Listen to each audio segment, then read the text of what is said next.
Hey y'all, Board Game Nerds here, where you'll find everything solo tabletop gaming and more. And we're going to do a little twist on the MVP show here for the last month of the year. We're just going to call it the year in solo tabletop gaming. Let's get after it.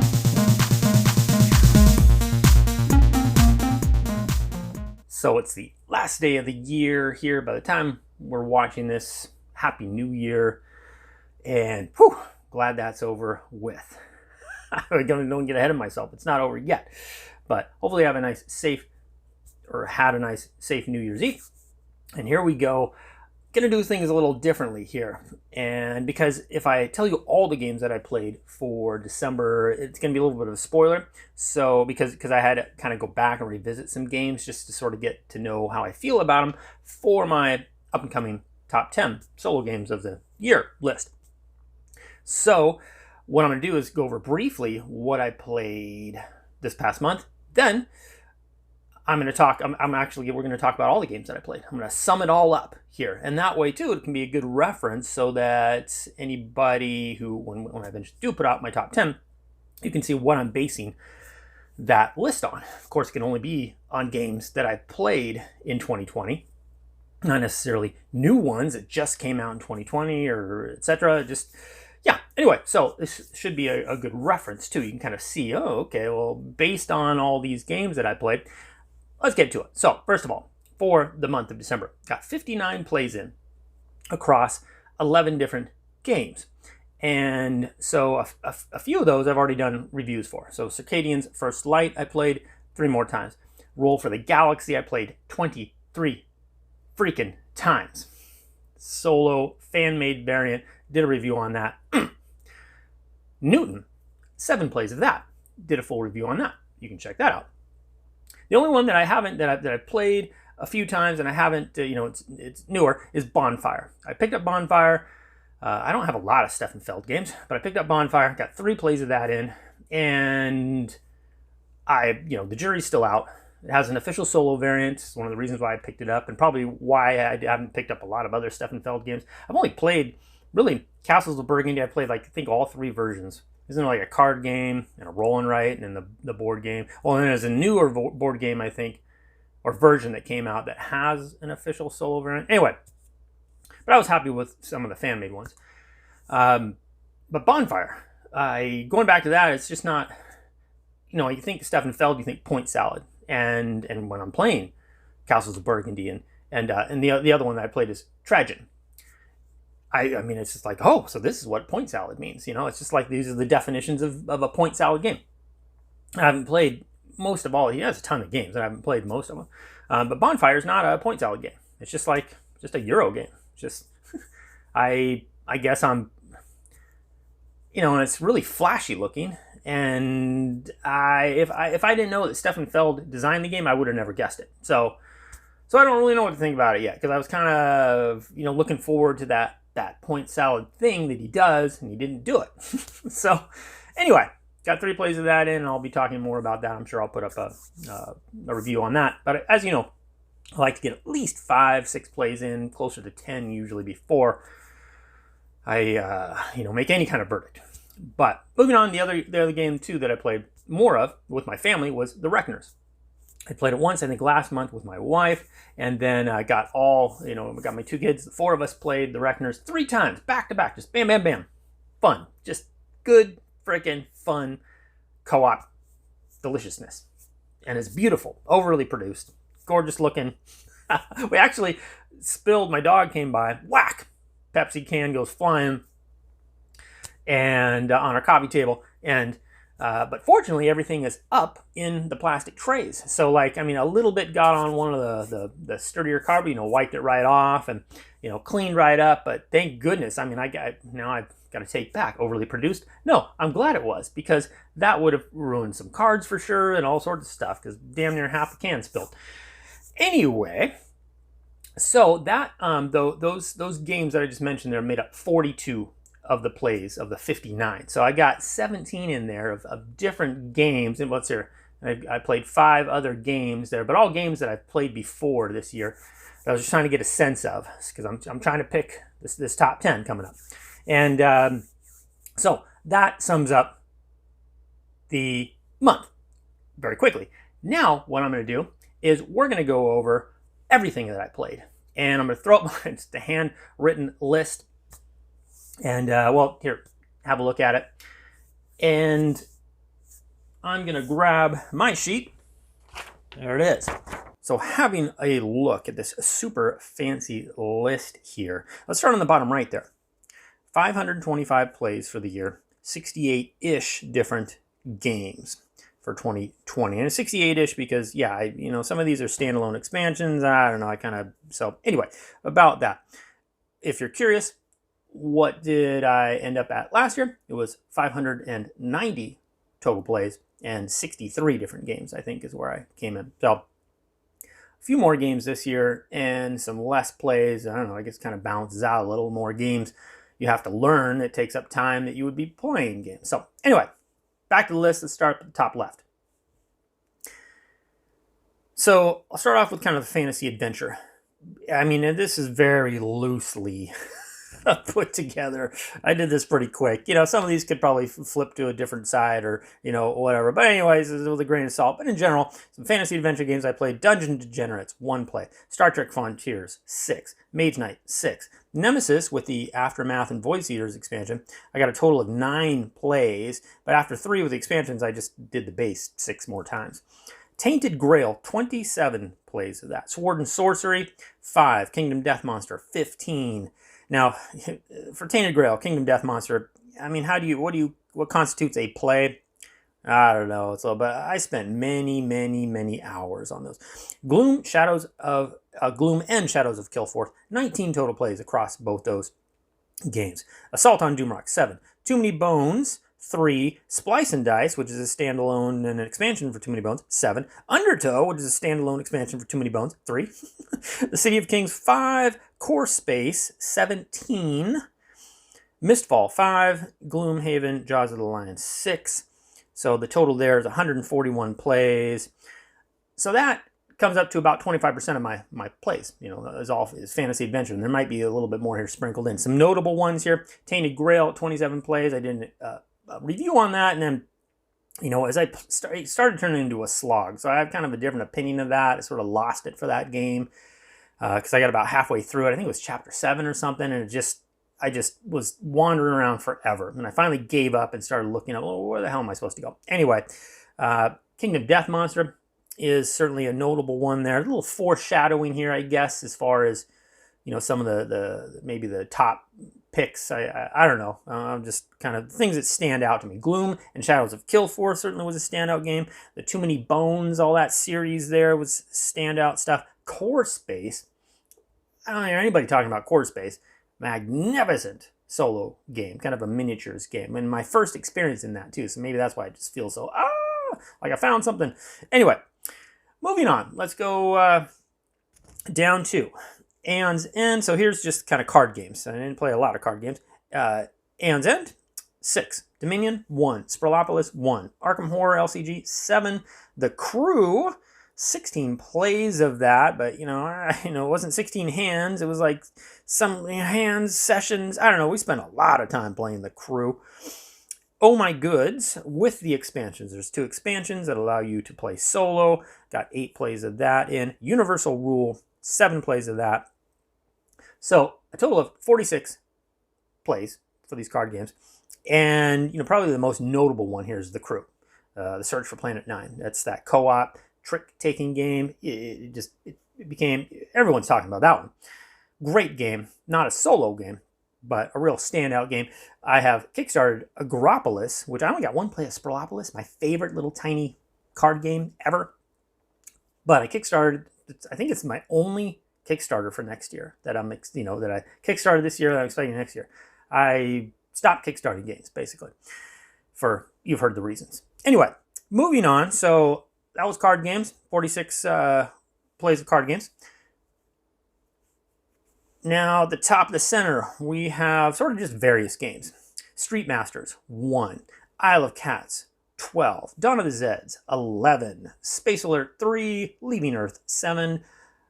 Under Falling Skies, 5 plays of just the print and play. I did not get the official board game on that. Infinity's Defiance of Fate. That was a Kickstarter from a couple years ago. Got that. Got 21 plays of that in. Warp's Edge, 10 plays. The Reckoners, 4. Renegade, 3. Mechs vs. Minions, 4. I've yet to get my money out of that one. Nations, 5. Tashkalar, 6. Spectre Ops, 1. The Search for Planet X, 1. That's been talked about game, deduction game. And I've not played it solo yet. I only played multiplayer. BIOS Genesis, 12 plays of that. Ooh, the Phil Eklund Study. Wow. Welcome to is the only, I think, not print and play, roll and write that I really played this year. Is that right? Maybe. All right. 4 plays of that. So, total of 110 plays across these various games, whatever you want to, what genre they fit in. I don't know. Anyway. I mean, some could be fantasy adventure. Some could be Euro games. This sort of just didn't really solidly fit in a category for me. So I just sort of, that takes up a lot though. 110 plays there. And some standout ones. Isle of Cats was definitely a standout one. Dawn of the Zeds was a blast. Under Falling Skies was super cool for what it is, but it's light. It's a lighter game, and those never really stick with me. Like Warp's Edge. Warp's Edge was awesome, little bag builder. I loved it. And anyway, BIOS Genesis really stands out for just the study that I had to, the hours that I had to put in to learning that game, and then coming up with a solo variant, a variant of the variant that I enjoyed. But I did, and I picked up the expansion that I've yet to look into that expansion. Let's move on down to the bottom of the middle. We've got some war games here. So PAX Pamir, 4 games. That was last year's, one of my favorite last year's. Space Empires 4X, 24 plays of that. Now that's with the expansions too. I played, some of the base game, and then I got the expansions, a total of 24 plays there. Pavlov's House 4. Labyrinth, War on Terror, old game. GMT game. Coin game.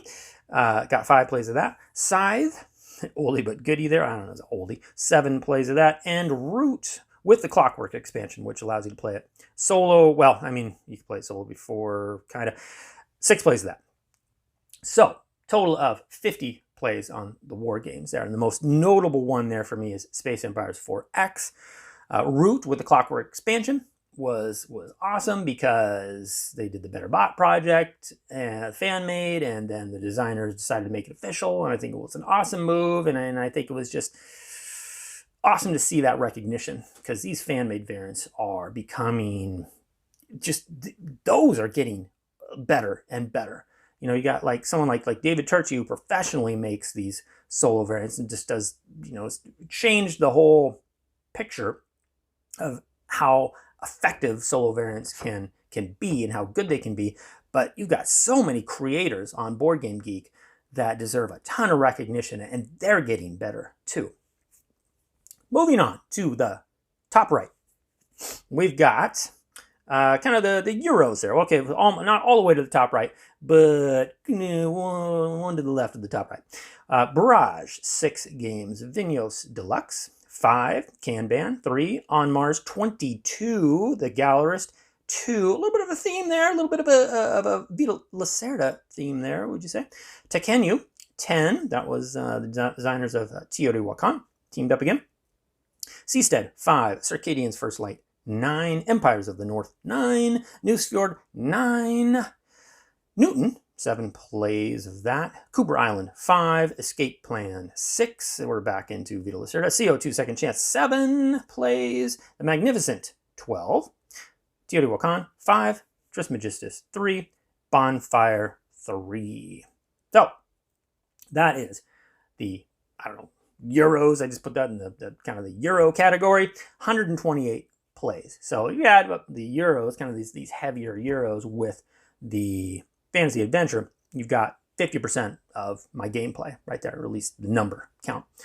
So that's where I spend the bulk of my time. And the most notable on this list would be, I would say, this little short list, On Mars was the newest Vita Lacerda. 22 plays of that. CO2 Second Chance is, I think, the best official solo variant that Vita Lacerda has ever done. The Magnificent is, I don't know, every time I think of that game, it's just, I just get a smile on my face. It's just a great game. I don't know, it's just good. So I actually I played that and I brought it out and played it again, and it's just so easy to relearn. It's pretty easy to set up, and it's just got kind of all the good stuff that I like about gaming. So there's that. Now we're going to go up to the top right, and that's a little bit of a weird category. These are fan-made solo variants. I mean, games that I picked up knowing that there were some fan-made solo availability. That is Pipeline, 13 plays of that. Roll for the Galaxy, that's the RFTG there. 23 plays of that. And Lisboa, 9. Now that does have an official variant, but I've never been a big fan of the official variants for Vita Lacerda's games, but I knew someone had done a fan-made variant, so I checked that out. Anyway, total of 45 plays altogether on that, and those are all notable. I mean, those are all just incredible fan-made solo variant experiences that I think any hardcore solo gamer would be happy with. Moving on down to the last little tidbits. We've got Blockus 2, super old game. I played that really early in the year and got my ass kicked at that. I am just not there are people who are better at me than that game. But yeah, well, you got looking at Blocklist, and you bounce over to Isle Cats, and you look over to a little further down right there at My City. That's I got 3 plays of that in. That's the only legacy game I think I played this year. And so that's why these games kind of go in the onlys category. That is 5 total plays. And in fact, My City, that's one of the games I got for Christmas, and we immediately started playing it, my family, all 4 of us, and it's fun. Yeah, it's really easy to get into. So I think I've got some, hopefully we can keep up with that. We tried, Pandemic Season 1, we got a few games in, and we never finished that, and that was, gosh, a year ago, 2 years ago. Anyway, so then on moving down that list there a little bit, you can see I just threw in some of my digital favorite games, like Through the Ages, 8 plays of that. Twilight Struggle, I just started playing that, the digital version of that. And these games are, I think, just, there's no good solo variants for them that are easy to implement and are that good, I would say. And they are, while I miss moving around the pieces on Through the Ages and stuff, there's so many pieces in the game. It's just so huge. I love that I can play it on my phone, and it's so beautifully done, the app on that. And then you got a game like Twilight Struggle where I don't care about the pieces. It's kind of a mundane looking game. I just want to play it, and I want to play it solo. So having that option is fantastic. I'm not a big digital board game fan, because I enjoy the physicality of games and kind of the zen state you get into when it's on your table and as you're setting it up and tearing it down, and just the whole experience is really what I'm looking for in gaming. And so digital gaming, really, there's a lot of, like, Roll for the Galaxy, for instance, has a digital game. Not interested in it. I knew it was there before I bought the actual physical board game, knowing the fan-made variant was there. Because it's just, I just want to roll those dice. I want to see them. I want the vivid look on the table. I want the setup. I want it all. And the digital version would not do that for me. So even though it was cheaper to go to the digital, I still bought the game because I knew, and it did not disappoint, tell you what. So that is kind of the quick and dirty of what I played for the year of 2020. Gives you hopefully a good reference on what I'll be basing my top 10 list on. Some of the things I'm really looking forward to is not another year like 2020. And as far as games are considered, is and I didn't even go over kind of down the video game list. I play a lot of video games too. Take a cool look at that.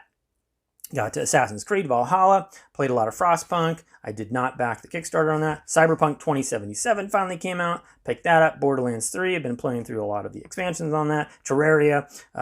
Originally I played a lot of that with my family, but then my girls kind of took, my wife and my daughter took over, and they are masters at that game. They've completed it. I think they're doing it on Expert now. Anyway, that's kind of the video game hubbub there. But what I'm really looking forward to is Santa is planning on delivering a little something for me in January. Thanks to my family. I'll throw it up there. Yes. Oh, I won't have to worry about my dog whipping around with the tail and knocking off any Pepsi cans with this beautiful bad boy. So this gaming table is on its way. Can't wait. And I'm so appreciative. That was an awfully nice thing to. There was no game under that Christmas tree. I kind of made an Instagram of that. And I was like, there better be a freaking something better came along there actually. So I'll take it. And so that gaming table is going to be on its way. Definitely looking forward to that. That will be something new that will be for next year showing up on my videos.